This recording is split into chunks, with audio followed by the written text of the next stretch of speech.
So I want to say thank you so much, Sheriff Todd Baxter, for joining Tocsin Magazine. Oh, thank you. Now, I hear a lot of great things about you, the man behind the badge. Who is he? Well, he's a simple person, really. When it comes down to the day, the title of sheriff is really pretty awesome. It's prestigious in our government, right? But I'm just a police officer. I love being a police officer. I love helping other people. I love getting bad guys that are terrorizing neighborhoods off the streets, and a lot of people enjoy their life. And I love the servant part of it, you know. So at the end of the day, I'm just a police officer blessed to raise through the ranks. Now, how long have you been in law enforcement? So I started actually in 1983 with the United States Army. I was a military police officer for 3 years, and then coming off active duty, I took my first civil service exam, and by the grace of God, I scored 100 on the test, and became a Rochester cop for over 22 years. Oh, wow.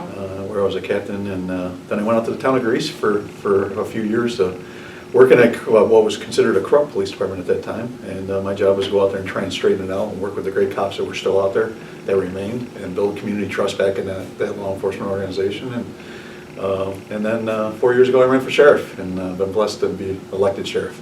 Now, were you born and raised in Monroe County? So I was actually born in Allegheny County, in a town called Cuba. We laugh about that all the time. Really? And I'm from Cuba, right? But I was raised in the city of Rochester. We moved here when I was 1. I went to city schools, 30 school, and then Jefferson High School, where I met my bride.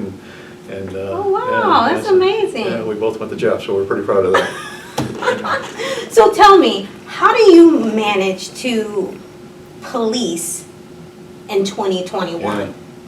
Well, the world has changed, you know, drastically, and some for the good, right? And you know, I always quote, and I paraphrase right now, but Robert Kennedy always talked about how a community gets the law enforcement organization it deserves, right? Mm-hmm. Right, it deserves. I thought that was a great title or word that, you know, so the changes we see in law enforcement, people often ask me, well, how can you do proactive, aggressive, if you will, law enforcement when you got such a violent surge? You need to be out there, right, and grabbing the guys with the guns and working with the families of victims that are shot.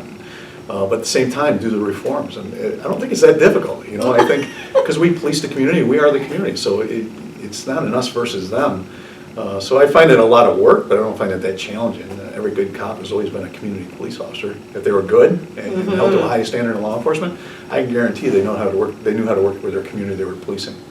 Well, you don't hear too many great things about police officers Right. these days. How have you maintained to still have a great reputation and still be like a police officer or a Right. sheriff? Because you're the top guy. Yeah, I think you don't dig in the foxholes. You know, using my military background, you know, there's not no one's got the right answer in anything. I was literally just asked on social media, well, what's the solution to crime? What's the solution to violent crime? What's the solution to gun crime? I'd be a billionaire. I'd be a billionaire, and I'd fix it tomorrow, right? But it's the perfect cocktail sometimes. It's the perfect, you know, there's obviously structural things. There's poverty, right? There's trauma in young kids' lives that if we don't correct that when they're young, they are naturally going to become with a propensity towards violence, if that's all they grew up with, right? That's a gimme, right? And on the other side of it, law enforcement has a part to play, to keep a lid on things, to help out as much as possible, to chase the guys that are carrying guns, that are terrorizing other people in our community, right? And on the other side, there's recovery. What do we do with someone that's incarcerated, right? If they're not gonna stay in prison for life, then they're become a community member sooner or later, right? So what are we doing when they're incarcerated? You can have these conversations. I think that's where I stay. Last week, I probably shouldn't say this in public, but I was sued, right? Sued by 2 very fringe groups of our community. Really? Two fringe, you know, very left and very right.